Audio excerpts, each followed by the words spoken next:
네, 여러분 안녕하세요. 네, 오늘은 제가 여러분들이 꼭 이것만큼은 아셔야 된다 하는 법률 용어들, 요걸 알고 살면 손해는 안 본다 하는 용어들 한번 준비를 해봤어요. 너무 구체적인 사례는 어렵고 또 재미가 없고, 그렇다고 제가 추상적인 법 얘기를 하자니 여러분들이 또 법학을 전공하신 게 아니거나 시험과 관련이 없으셔서 제가 그래도 내가 법과는 관련 없는 삶을 살고 있지만 이 정도는 알아야 손해는 안 본다는 것도만 용어를 한번 추려봤어요. 그래서 일상생활에 좀 많이 나오고 제가 상담하면서 좀 많이 이제 들어봤던 것들, 모르시는 것들만 한번 좀 정리를 해봤거든요. 같이 한번 설명을 한번 들어보시죠. 자, 일단 여러분들 민사소송 그리고 형사소송 이거 차이를 일단 구별을 잘 못하시죠, 그죠? 사실 제가 지금부터 설명드릴 것들은 뭐냐면은 굉장히 학문적인 어떤 접근은 아니에요. 그냥 여러분들이 한 번에 이해할 수 있게끔 제가 좀 사실적으로 설명을 드리다 보니까 정확성이 좀 떨어질 수는 있어요. 근데 여러분들이 야, 정확성 떨어지면 어떡하냐 변호사는 이렇게 생각할 수 있지만 정확성을 높여서 설명이 이렇게 되는 거예요. 민사소송이란 사인 간의 분쟁을 해결하기 위한 법원의 분쟁 조정 절차 중의 하나로서 법관이 공권력 행사의 작용으로서 재판 작용으로 양쪽의 분쟁을 종지시키는 어떤 행정행위의 일종이다. 법률 성질은 주 법률 행위로서 확인에 해당한다. 뭐 이런 식으로 가면 이제 여러분들 머리가 팍 터지시겠죠, 그죠? 그래서 제가 그렇게 준비를 한 게 아니라 그냥 쉽게 설명을 드리려고요. 민사소송이라는 건 결국에 돈을 놓고 하는 싸움이다. 이렇게 생각을 해주시면 돼요. 그래서 평등한 사람끼리 돈 놓고 싸운다. 이렇게 해주시면 더 좋습니다. 첫째 기억해야 될 포인트는 돈. 두 번째는 서로 평등한 지위에 있다. 이걸 기억을 해두세요. 아닌데? 우리 옆집 아저씨 나보다 좀 센데? 그런 말을 하는 게 아니에요. 법의 세계에서 누구나 평등하다라는 말을 쓰잖아요. 그러면은 거꾸로 법의 세계에서 안 평등한 건 뭘까요? 법의 세계에서 안 평등하다. 이거는 사실 지위는 국가가 국민보다 낮죠. 왜냐하면 우리 헌법에 보면 7조에 국가 공무원은 국민에 대한 봉사자라고 나와 있고 헌법 2장이 우리 국민을 먼저 기본권을 쓰고 있고 3장부터가 이제 국가 구조거든요. 그렇게 국가가 국민보다 당연히 낮죠. 그렇지만 국가는 조직을 너무 많이 가지고 있어요. 우리가 일반적으로 검사, 경찰 이렇게 수사기관 같은 경우에는 검사만 예로 들어도 한 방에 3명이 같이 근무하시거든요. 근데 이제 소송을 담당하시는 공판검사라고 따로 계시거든요. 4명이 4인 1조라고 생각하시는데 한 사건당. 근데 나는 한 명이에요. 기껏 해봐야 변호사 한 명 더 있어요. 2대 4의 싸움이 돼요. 이런 부분에는 사실상 힘의 차이가 나타날 수밖에 없겠죠. 사람이 많으니까, 그죠? 그래서 이런 게 이제 조금 평등하지 않은 느낌이 든다. 이런 게 이제 형사소송의 영역이에요. 그래서 형사소송, 그러니까 평등하지 않은 싸움이라고 이해를 하셔도 좋지만은 좀 더 핵심적인 거는 감옥에 갈 건지 말 건지, 그 다음에 벌금을 낼지 안 낼지, 이게 여러분들 포인트라고 기억을 해두시면 돼요. 아까 돈에 관련된 건 민사라고 하지 않으셨나요? 이렇게 이제 좀 헷갈리실 수도 있겠지만 돈에 관련됐다고 하더라도 내가 어디에 납부한지가 중요해요. 내가 만약에 분쟁이, 싸움이 있는 어떤 문제가 있는 상대방한테 준다. 내가 돈을 안 갚았는데 돈을 갚아야지 해서 이 사람한테 주는 거면은 그건 민사예요. 근데 그게 아니라 어떤 법원이라든지 검찰청 쪽으로 가는 것 같다. 내가 정확히는 모르지만 관공서에다가 돈을 내는 것 같다. 이런 느낌이 들면 뭐다? 그거는 벌금이다. 그래서 형사소송이다. 이거 꼭 기억을 해두셔야 돼요. 그래서 감옥에 갈지 말지, 벌금을 낼지 말지를 정하는 게 기본적으로 형사소송입니다. 자, 그 다음부터 제가 설명드릴 용어는 이제 형사소송과 관계된 여러분들 특히 보이스피싱 이런 거 너무 많이 당하시는데 그거랑 관련돼서 설명을 좀 드리려고 해요. 일단 여러분들이 법원하고 경찰, 검찰을 구별을 잘 못하시는 경우가 많아요. 일단 가볍게 설명을 조금 드리면 법원은 판사님들이 근무를 하시는 곳이에요. 법원이 일반 사람한테 문자를 보내는 일은 없어요. 일반 사람한테 문자 보내서 무슨 사건이 수사 중이니 어디로 오시란 말은 절대로 그런 일이 있을 수가 없어요. 왜? 판사님들은 사냥꾼이 아니에요. 제가 비유를 들어서 설명을 조금 드리면은 우리 검사님들, 그 다음에 경찰관, 검사에 이제 같이 수사를 하는 분들은 사냥 헌터예요, 헌터. 야생에서 이제 동물들 잡아올 수 있지만 판사님은 쿡이에요, 쿡. 요리사예요, 요리사. 그렇기 때문에 나가서 이렇게 사냥을 해오지 않으신단 말이에요. 저도 옛날에 어떤 책에서 본 비유인데 여러분들이 그래서 사냥을 이제 요즘 상냥하게 하죠. 어디 출석해 주세요. 문자로는 안 해요. 전화로 하지, 전화로. 근데 그거를 문자로 한다? 이것도 일단 느낌이 이상한데 심지어 법원에서 누구를 어디로 와가지고 수사 조사를 받으러 간다 이런 일은 없어요, 여러분들. 아시겠죠? 법원에서는 항상 종이 문서를 날려줘요. 아니면 전자라고 그래, 컴퓨터로. 그래서 보통 변호사한테 날려가지고 언제까지 나오시면 조사는 이미 거의 다 끝났고 이제 법원에 오셔가지고 이게 죄가 됐는지 안 됐는지만 가려주세요. 이런 식으로 한단 말이에요. 그래서 여러분들이 요걸 일단 기억을 해주셔야 돼요. 자, 핵심적인 사항은 뭐다? 판사는 요리사다. 그 다음에 검사랑 경찰은 뭐다?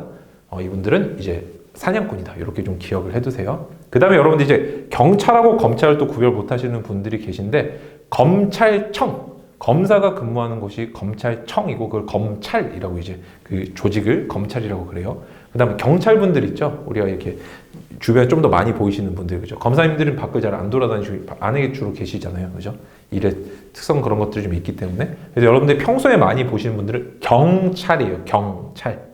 우리가 경계한다 뭐 이런 것들 있죠. 그래서 위험을 경계하고 그다음에 관찰하고 이렇게 어떤 일이 터질까 봐 항상 이렇게 밖에 나와가지고 좀 계시는 분들이 경찰이라고 생각을 하시면 되겠습니다. 검찰 같은 경우는 문제가 돼서 들어온 사건들을 일단은 조금 처리를 한다 그런 느낌이에요. 그래서 여러분들이 경찰도 마찬가지예요, 여러분들. 그래서 여기서 이제 조합을 조금 해보면은 가끔 이상한 보이스피싱 문자에 뭐가 오냐면은 뭐 서울중앙경찰청 중앙지방경찰청 무슨 검사입니다 이러면서 문자 받으신 분들이 있어요. 이때는 여러분 너무 놀라지 마시고 경찰하고 검사는 같이 쓸 수 있는 건지 한번 잘 보세요.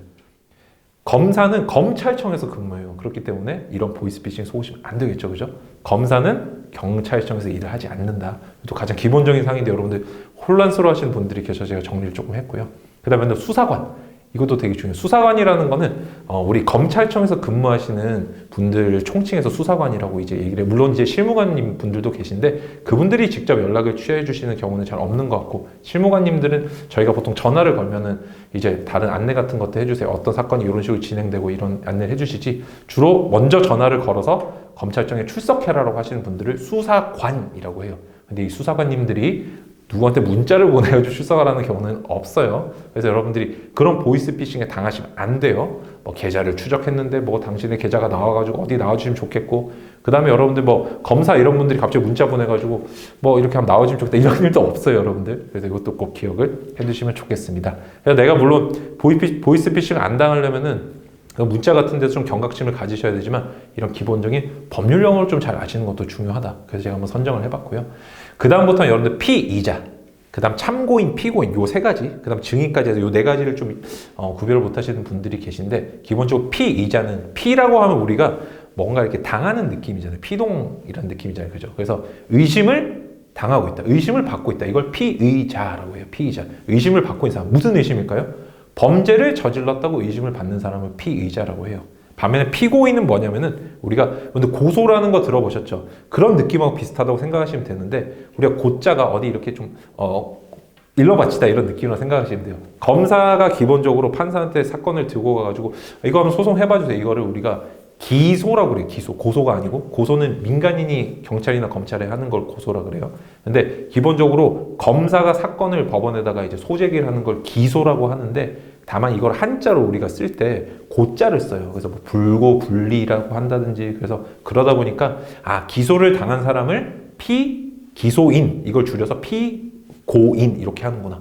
피고소인은 달라요, 여러분들. 약간 이 부분 좀 헷갈리실 거예요. 그래서 일단 여러분들이 그렇게 세부적으로는 모르셔도 되고 피의자랑 피고인만 좀 구별하셔도 돼요.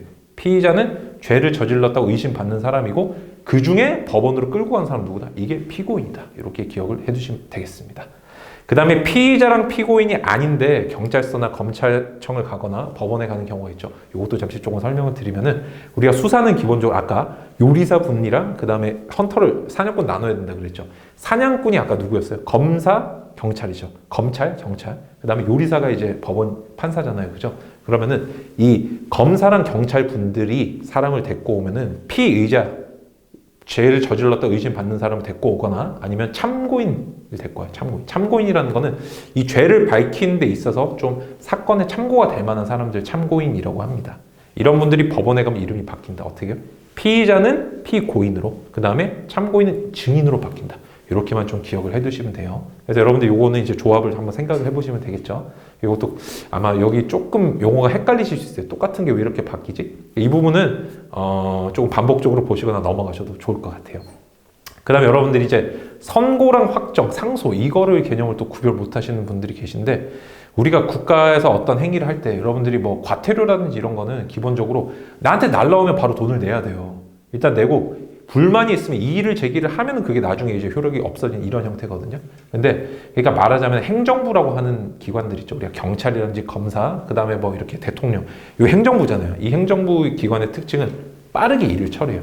딱 이렇게 일사불란하게 일하는 특징인데 법원의 특징은 신중하게 처리해요. 천천히. 그렇게 왜냐면 이거는 어떤 사람의 운명이 결정되는 거기 때문에 소송의 결과라는 거 판결이 예를 들어서 내가 뭐 1억을 배상하라.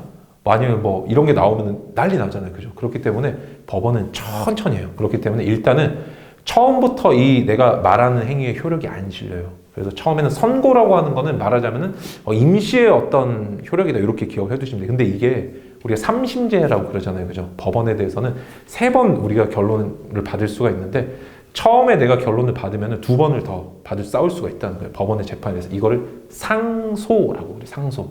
원래 여기서 2개로 더 나눠서 설명을 드려야 되는데 그러면 여러분 머리가 팍 터지실지도 모르니까 상소라는 것만 기억해 둘게요.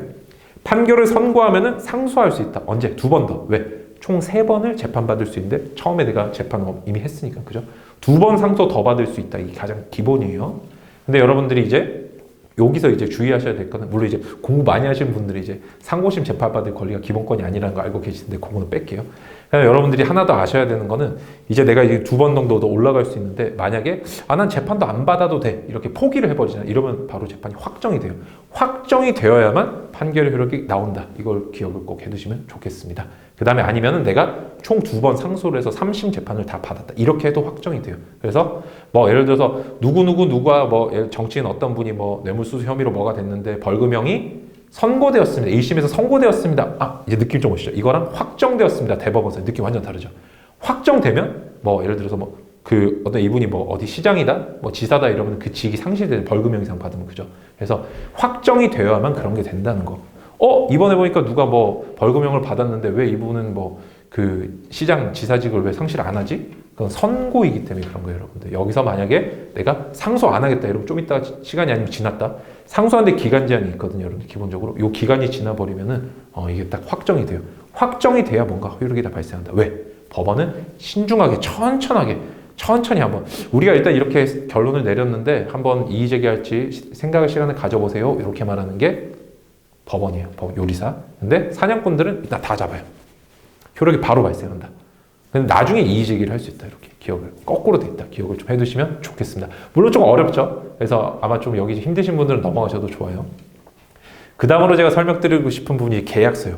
아니 계약서를 모르는 사람이 어딨나 이렇게 생각하실 수 있는데 제가 말씀드리고 싶은 건 여기서 계약서의 개념보다 우리가 계약서라는 걸 언제 쓸 수 있고 이게 없으면 안 되냐 이런 걸 좀 설명을 드리고 싶은데 사실 계약서라는 건 없어도 상관은 없어요. 실제 법적으로는 내가 어떤 사람한테 내가 뭘 해줄게라고 하면 그 자체가 힘을 가져요. 다만 우리가 법정에 가면은 재판 하시는 판사님들이 이게 하느님이 아니다 보니까 내가 모든 사정을 알 수가 없겠죠. 그렇기 때문에 증거가 필요한 거예요. 그래서 계약서라는 건 사실 증거에 가깝다라고 기억을 해두시면 좀 더 좋겠습니다. 이걸 내가 가지고 어떤 계약서가 있어야만 계약이 성립되는 건 아니에요. 그렇기 때문에 뭐 옆에서 녹음을 했다든지 아니면 내가 오늘 계약 해결하는 걸 주변 사람들이 모두 알고 있었다든지 뭐 다른 다양한 증거로도 계약이 성립됐다라고 얘기를 할 수가 있겠죠. 다만 계약서를 쓰면 뭐가 좋다?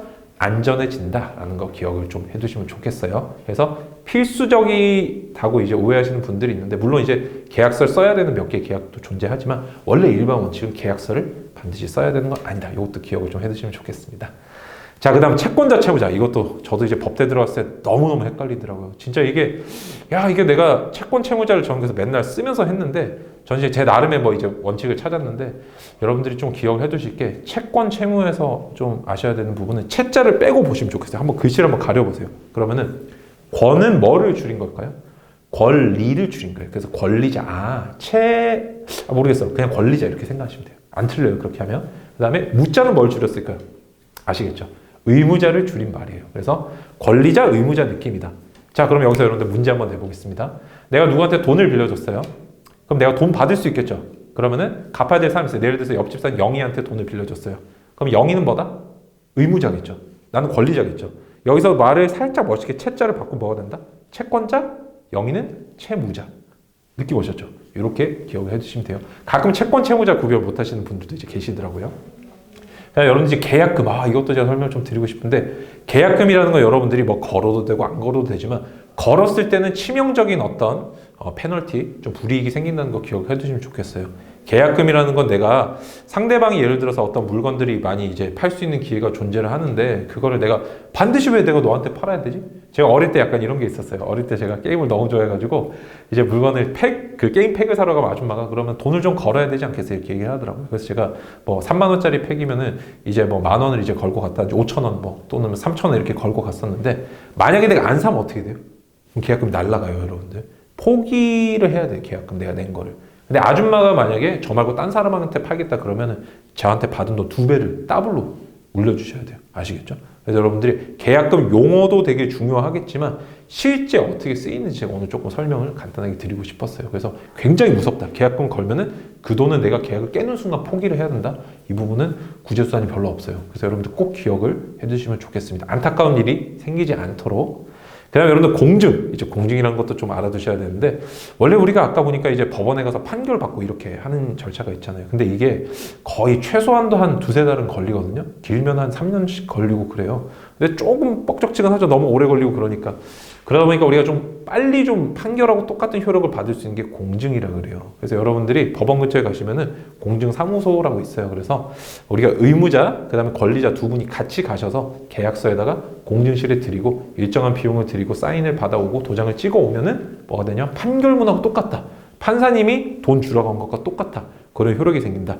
제가 이제 이거를 모르시기 때문에 말씀을 드리는 게 아니고 주의하시라는 거예요, 여러분들. 공증을 물론 우리가 이제 공증 말고 공증을 쓴다 이런 표현을 잘 쓰진 않는데 보증을 이제 쓰면 안 된다 이런 거 아시지만 공증도 여러분 잘못 쓰면은 순식간에 집도 날라가고 밭도 날라가고 자산이 다 없어져요. 그래서 공증 쓰실 때는 꼭 주의를 하시라는 말씀도 조금 드리고 싶습니다. 그다음에 내용 증명. 내용 증명은 제가 뭐랑 좀 구별하시면 좋겠냐면은 내용 증명하는 건 사실 어떤 내용이 있다는 걸 증명한다. 이 정도로만 기억하셔도 뭐 크게 무리는 없어요. 근데 내용 증명 크게 이런 느낌이라 생각하시면 돼요. 소송이 시작될 느낌이 든다. 상대방이 정말 열받았구나. 내가 돈을 하도 안 갚아서 채무자가 돈을 안 갚으니까 상대방이 진짜 이번에 너 빨리 돈 안 주면은 법원에 소송 제기한다. 어떤 그런 마지막 최후 통첩이다. 이런 느낌으로 기억을 해두셔도 돼요. 내용 증명이 날아왔을 때 주의하실 점은 많이 받아보신 분들이 이제 놀라지 않으시는데 법원에서 날라오는 게 아니에요, 여러분. 법원에서 날라오는 게 아니고 상대방이 보내는 거예요, 일반. 내가 돈 빌려준 사람.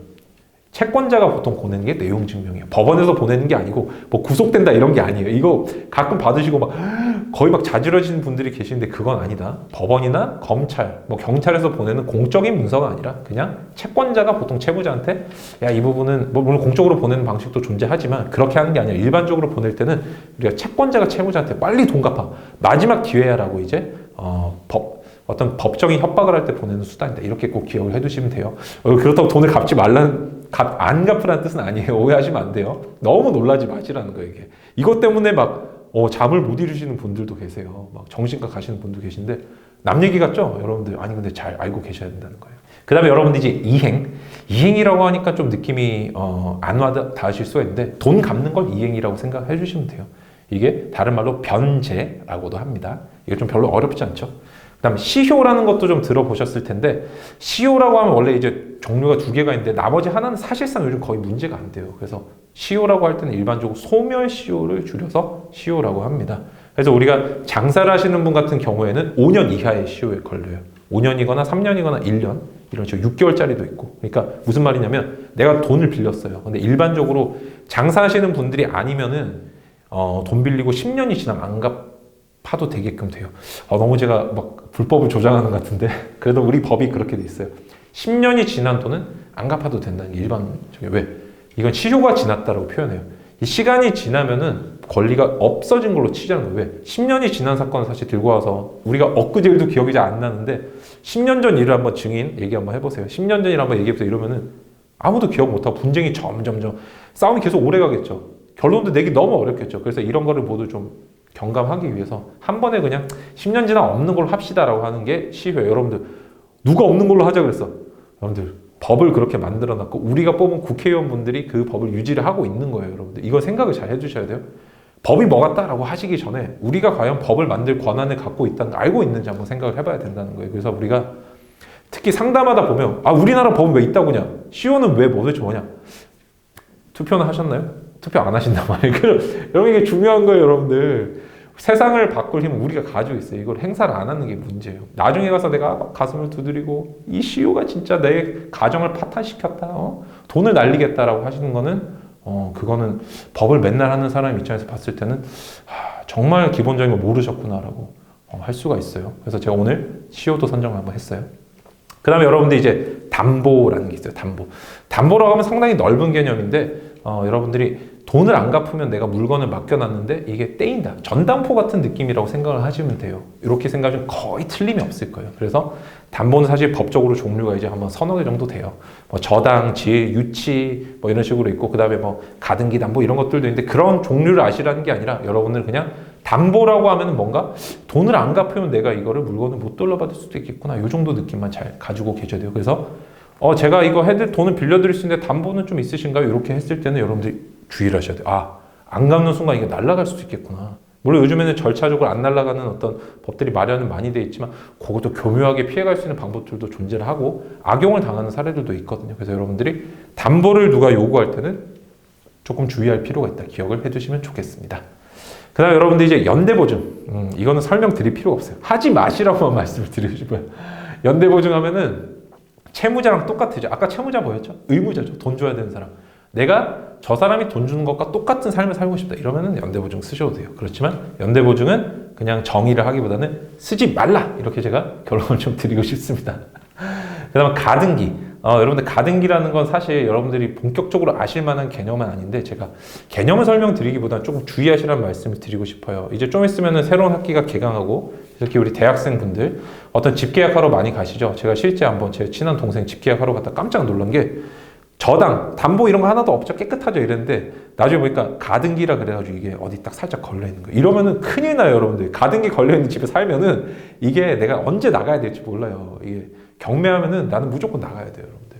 그러니까 여러분들이 가등기라고 돼 있을 때는 뭐를 좀 주의를 하셔야 되냐면, 일단 위험하다라는 것 정도 알고 계셔야 된다. 이게 뭔지를 아실 필요는 없어요. 이게 정확히는 원래 순위를 보전하기 위한 뭐 이게 그런 뭐 등기다 이런 식으로 돼 있는데, 그런 개념을 아시라는 뜻이 아니라, 담보, 약간 위험해. 가등기 위험해. 연대보증 절대 안 돼. 이 정도의 관념은 갖고 계시라는 의미로 제가 선정을 해봤습니다. 아시겠죠? 개념은 조금 어려워요. 관념은 어려운데, 이게 무섭다는 이미지는 갖고 계시라는 거예요. 아시겠죠? 그 다음에 여러분들이 이제 보셔야 되는 게 저당. 저당은 아까 제가 담보하면서 설명을 조금 드렸는데, 부동산에 우리가 보통 저당은 어느 정도 좀 알고 계시죠? 그죠? 그래서 등기부가 보통 3개로 나눠져 있어요. 그래서 그 맨 마지막 장에 보면 저당 있어요. 저당이 많은 집? 절대 가시면 안 돼요. 위험해요, 여러분들. 저당 많은 집은 분쟁이 그만큼 일어날 소지가 많다는 거예요. 그런 게 깨끗한 집에 보통 입주하시는 게 가장 안전해요. 제가 이걸 좀 말씀을 드리고 싶고, 나는 잔뼈가 굵어서 상관없어. 그런 분들 어디 가셔도 상관없겠죠, 그죠? 지금은 그런 분들을 위한 용어 설명의 자리는 아니죠, 그죠? 그다음 강제집행, 이런 것들 진짜 모르시는 부분들이 많은데, 강제집행이라는 거는 여러분들 국가가 하도 이 사람이 돈을 안 갚으니까 국가가 나서가지고 돈을 딱 뺏어가지고 주는 제도예요. 뺏어준다니까 느낌이 좀 이상하지만, 내가 원치 않는데 물건을 경매를 한다든지, 여러분 TV에 뭐 압력딱지 딱딱 붙이는 그런 케이스들 있죠. 빨간 딱지 붙이는 거. 이런 게 강제집행이다. 강제집행에 들어가 있는 강제집행 중에 가장 대표적인 게 경매거든요. 경매 중인 부동산에도, 경매 중인 건물에도 들어가시면 안 돼요. 이것도 제가 꼭 말씀을 드리고 싶어요. 그래서 뭔가 이렇게 내가 어떤 집에 새로 들어가려고 하는데 가등기, 저당, 뭐 경매, 강제집행 이런 말이 있으면 정말 위험하다. 그 밑에 있는 가압류, 압류도 마찬가지예요, 여러분들. 가압류라고 쓸 때도 있고 압류라고 쓸 때도 있는데, 이 차이점을 아실 필요는 없고, 그냥 이런 게 있으면 굉장히 위험하구나라는 것만 아시는 게 이번 시간의 목적이에요. 아시겠죠? 여러분들이 뭔가 나한테 위험한 단어군 목록을 잘 알고 계시라는 거예요. 내가 코브라 위험해. 그럼 내가 코브라를 몰라도 이렇게 생긴 애를 보면 피하겠죠. 이 정도 느낌 오늘 가지시라는 거예요. 코브라라는 게 뭐 배 무슨 과에 속하는 무슨 목 동물 이런 거를 알자는 게 아니에요. 그런 거는 학자분들이 하시는 거지 우리가 알 필요가 없죠. 여러분들도 제가 설명해 드리는 여러분들의 목적은 뭐다? 위험을 피해가자는 게 이번 시간의 목적이에요. 아시겠죠? 그 다음에 여러분들이 이제 전입신고, 인도 확정 있죠. 이 3개를 말씀을 드릴 건데, 전입신고는 반드시 하셔야 돼요. 이거 안 하셔가지고 진짜 큰일 나시는 분들 많아요. 여러분들 전입신고가 모든 어떤 권리보호의 기초예요. 여러분들 어디 가서 하죠? 여러분들이 어디 내가 새를 들어 살기로 이제 결정했어요. 새집을 구했어요. 자취방 구했어요. 하숙방 구했어요. 이런 뭘 한다? 그럼 반드시 전입신고를 해주셔야 돼요. 동사무소 가셔가지고 전입신고하고, 그냥 기존 살던 분들 거 막 있을 수도 있단 말이에요. 이거 정리해달라고 말씀드리고, 집주인한테도 말씀드리고, 옮겨달라고 그 원래 살던 분들 연락해서 해주실 거예요. 전입신고는 내가 이 집에 이사 왔다는 거를 공적 정보에 쓰는 거예요. 나 이 집 살고 있어.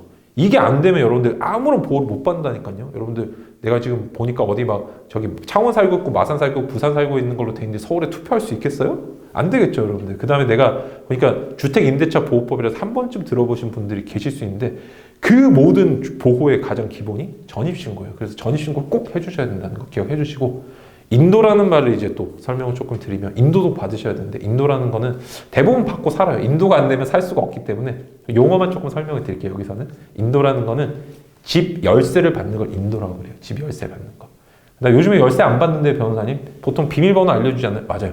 비번을 내가 받아서 나만 아는 비번으로 바꾸는 걸 인도라고 해요. 느낌이 오죠? 뭔지. 이 집을 내가 내 손에 쥐고 있어. 컨트롤할 수 있어. 이게 인도다. 이거를 법적으로는 지배 가능성이라고 합니다. 근데 여러분들 이제 용어는 아실 필요 없고 그냥 인도라고 하면 내가 내 마음대로 이 집에 살 수 있다는 느낌이다 정도로 기억을 해두시면 되겠어요. 출입문을 내가 마음대로 조작할 수 있으면 인도다. 이렇게 기억하셔도 됩니다. 인도라는 게 막 거창한 게 아니다라는 점만 기억을 해두시면 돼요. 확정일자. 이것도 너무 중요해요, 여러분들.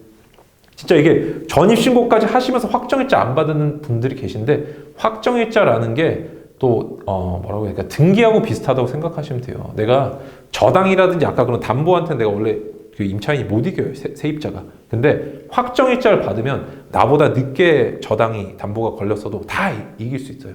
아시겠죠? 그래서 이거를 꼭 저당 확정일자 반드시 해주셔야 돼요. 이거 얼마 안 해요. 몇백 원 안 하는데 반드시 그 주택임대차 계약서 있죠. 그걸 들고 가셔서 확정일자 찍어주세요. 이러면 도장을 딱 찍어주세요. 확정일자 오늘 날짜로. 그걸 안 받으시면 내 권리가 진짜 허공으로 날아갈 수 있다. 그래서 이거는 반드시 해야 되는 거. 한 뭐가 된다? 전입신고 확정일자. 인도를 못 받는 케이스는 없기 때문에 전입신고 확정일자 무조건 해야 된다. 기억해 두시고 뭐를 피해야 된다? 가등기, 연대보증, 저당, 가집행, 압류, 가압류 이런 거 무조건 피해야 된다. 이 정도만 오늘 기억하셔도 많이 남기실 수 있을 거예요. 제가 여러분들 좀 하여튼 좀 쉽고 직관적으로 설명드리려고 노력을 많이 했는데 여러분들 어느 정도 이제 좀 제가 전달이 됐을지는 좀 반성을 많이 해봐야 될 것 같습니다. 오늘 제가 좀 편안한 분위기 속에서 한번 준비를 해봤고요. 여러분들이 너무 제가 공부법만 관련된 얘기를 하다 보니까 저도 때로는 변호사로서의 어떤 정체성도 조금 다시 한번 생각을 해볼 때가 있고 그 다음에 너무 금요일같이 또는 주말 같은 때 공부가 끝날 시점에 또 이런 얘기를 들어야 되나 하는 부분들도 있어서 제가 오늘 영상을 한번 법률 용어에 대한 걸로 한번 만들어 봤어요. 앞으로는 제가 여러분들이 좀 시사 상식이라든지 아니면 반드시 좀 아셔야 되는 것들 있죠. 아니면 좀 격조 높은 대화를 하기 위한 어떤 잡다한 지식들 뭐가 있을까? 그런 것들도 한번 선정해서 여러분들이 주말을 좀 쾌적하게 보내실 수 있도록 그렇게 한번 준비를 해보겠습니다. 감사합니다. 여러분 이상 이은규 변호사였습니다.